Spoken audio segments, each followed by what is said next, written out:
these are not really things that I speak about because I'm still dealing with them and I'm trying to heal from them. But thank you. I'm working towards that. And one of the biggest things for me this year was accountability and realizing that I have a part of responsibility with the way that I see myself. Not even a part, I'm responsible with the way that I see myself. And with all the things that I've lived and the things that I saw, now she's crying. With all the things that I've lived and I saw, I started becoming my trauma and I was not just angry, I was anger. I was not just depressed, I was just constantly in that state of depression, and I started becoming all of these things that I didn't want to be. And one day, I really sat down and I was thinking, wow, like I can't keep on doing this. Like I'm tired of fighting with myself. I'm tired of fighting with other people and fighting with the world and to be angry, not only at myself, at the situations in my life that just kept on putting me down. And I grew up Christian and I started being angry at God. And I remember I would pray and be on my knees and telling myself, like, why am I going through this and why am I feeling like this? Because I never saw myself as that person, so I didn't understand why I was feeling the way that I felt. And I sat down and I told myself, listen, you have to be better. You have to feel better. And so I kind of went through it. I kind of decided to go through this journey of healing myself and growing and transforming myself. And I never really believe in like self-love and things like that, just because I always had this very glamorized and romanticized view on what love was. I always believed that it was kind of like between another person. That's when you can share love. And it's not necessarily because I think, you learn how to love yourself, and I don't think it's because my parents didn't teach me that, because they taught me how to love the things they knew about me. As a Black woman, my mom always taught me how to navigate through this world and to love myself as a Black woman. As a Haitian woman as well, my parents did a good job into teaching me that. And as well as a Christian, my mom is also a pastor, so all these things that they knew, they taught me how to love that. But these other things that they don't know about that I've lived, whether it's assault, whether it's me going through problems with my mental health, they didn't really know what that was for me, so they couldn't really teach me how to love that. So I had to teach that to myself. And it was holding myself accountable for a lot of the things and how am I toxic to other people and how am I toxic to myself. That was very important, because it came to a point where like I felt like I needed to cut off everybody. If you cross me, if I feel like you're toxic, you need to be out of my life, which is cool to a certain extent, but then the interactions that you have with people, the situations that you have with people, every interaction you have with people, it's like a seed planted within you. So then, okay, I cut whoever off because I feel like they're toxic to me and who I'm trying to be. But then they already planted that seed within me. So now I become them a little bit. Because I watered that seed that they planted in me. I remember a specific moment where there was this group chat that we had with my friends and these girls, and these girls had this tendency of putting other women down. And I remember one time they had some type of argument with one girl, and they sent in that group chat a picture of that girl with their other friends. So it was like a picture of these group of girls, and they started like tearing them down, and I participated in that. And then it's like, I never was the person to tear anybody down, but when I was around these people, that's who I became, you know. But then it's like, it's a reflection of what I'm like, the people that I attract, the energy that I attract, it's a reflection of who I am. And it was like, kind of like a punch in the gut, a punch in my ego to realize that like, yo, you maybe walk like you think that you love yourself and that you're confident and that you whatever, but if you can really sit down and tear other people down, people that you don't even know, just because it really shows the state of your heart. And that was very, very hard for me, because I never saw myself as a bad person, but I was doing these things because I let other people plant that seed in me, and not only that, I was watering that seed and I was letting that grow in me. And that's when taking accountability for how I am toxic to myself and how I'm toxic to others really started, because that was the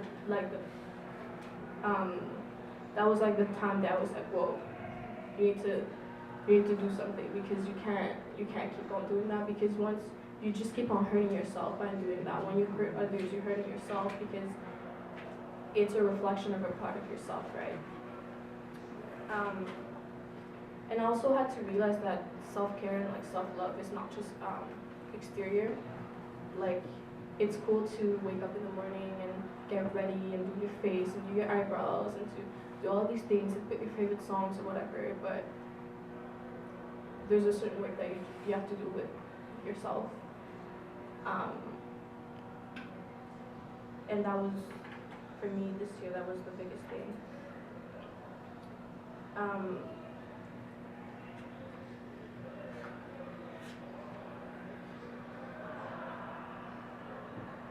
I started to kind of act on loving myself and take care of myself, rather than to say that I love myself and that I care for myself. One of the biggest things for me, that's kind of how I started designing, actually. It was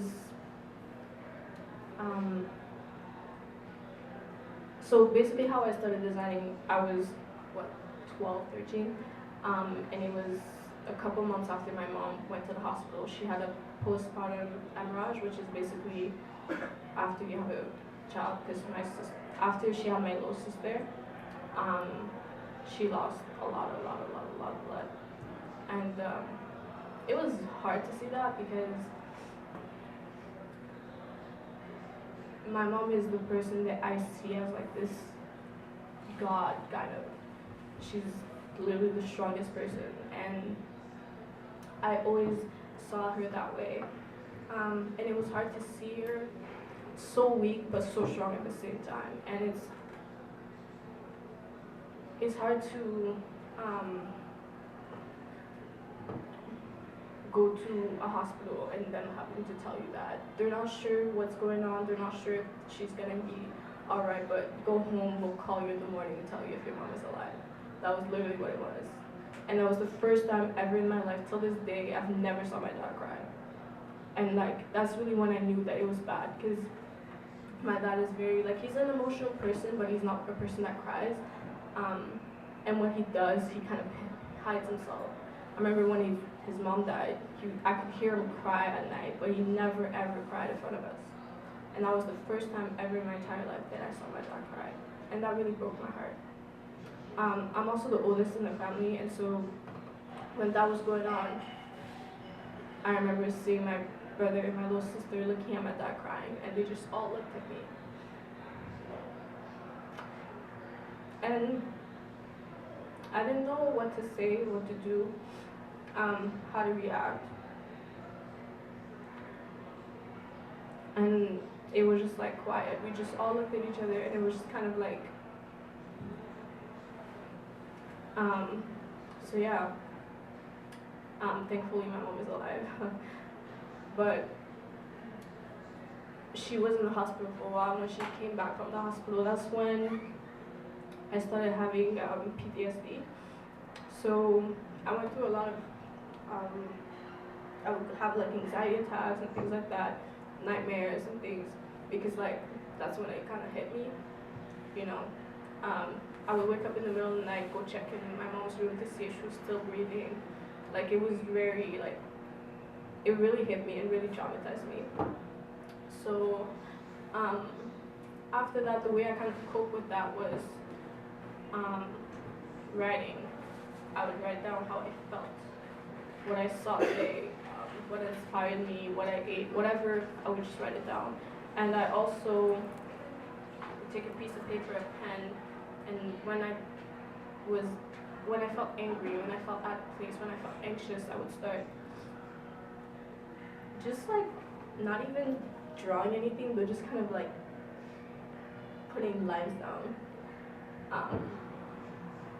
And then I just kept all of these papers as kind of like a reminder of like where I was. And then one day I looked at them and I was just like, wow, I see a flower, I see a butterfly, I see a dress, I see whatever I saw. And that's kind of when I started designing, because it was just like, wow, like there is some type of beauty in my anger, there is some type of beauty in my pain. And that really helped me. Like when she was talking about therapy, like that was very much my therapy. And now it's like I carry this book all the time, and it's like kind of where I put down stuff. I had like a presentation last week and I was like super nervous, and I was sketching and I drew like this superhero. I'll show it to you guys. I don't know if you guys can see it, but yeah, that's kind of what I drew. But yeah, that was kind of like my therapy until this day. Really helps me. And I know like what I'm saying is kind of all over the place, because I had like something in my head that I wanted to say, but then she spoke about that and I was like, oh, it really hit me.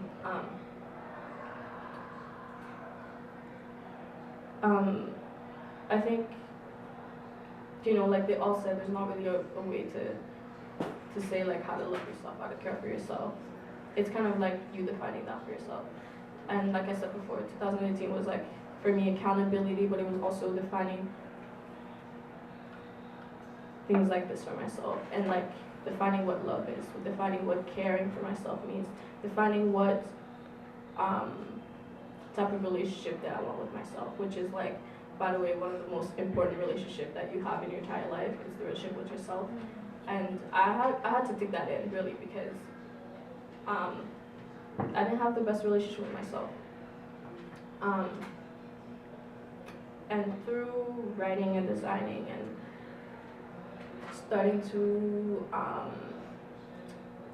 call things for what they are and not like sugarcoat them, you know, I'm still learning how to do that exactly. Like I said before, like that part of my life where it's not something that I talk about ever. Even with my family, we don't talk about that part of like our family life and what was going through in my mind. Like we don't talk about that. I'm still learning to be comfortable with that, but it's a part of healing, and I realized that healing myself from these things and that traumatic part of my life, and growing from that is the way that I can love myself and care for myself, right? Because I can't walk around in this world feeling tired of being with myself and feeling tired of fighting with myself and fighting with God and fighting with being angry. I can't do that. I don't know about you guys, but me personally, I can't. It's a lot of work. And yes, it's a lot of work to heal, because it hurts when you realize that, whoops, no, you can't be doing that, and you have a part of responsibility, and you can be part of the problem as well, and it's not about everybody else. Sometimes it's about you it's hard. And also, one of the biggest things that I realized through the conversations that I have with my friends is that love is never about other people. It's always about you. Whether it's loving your friend, loving a partner, your family, whatever, loving yourself, it's really about you. And if love is part of your essence, it should start to be easy to love. And I guess my mission now is to make love, whatever that means to me, a part of my essence, so it can be easier to love myself, and it can be easier to love my sister and my brother and my friends and even people that I don't even know. And it can be easier to be compassionate to people that I think or we see as horrible, you know? Because like we kind of all have some things in common. Like who would have thought that her story would have made me cry like this? Because my friends know I don't cry. So yeah, I guess that's it for me. Thank you guys for listening.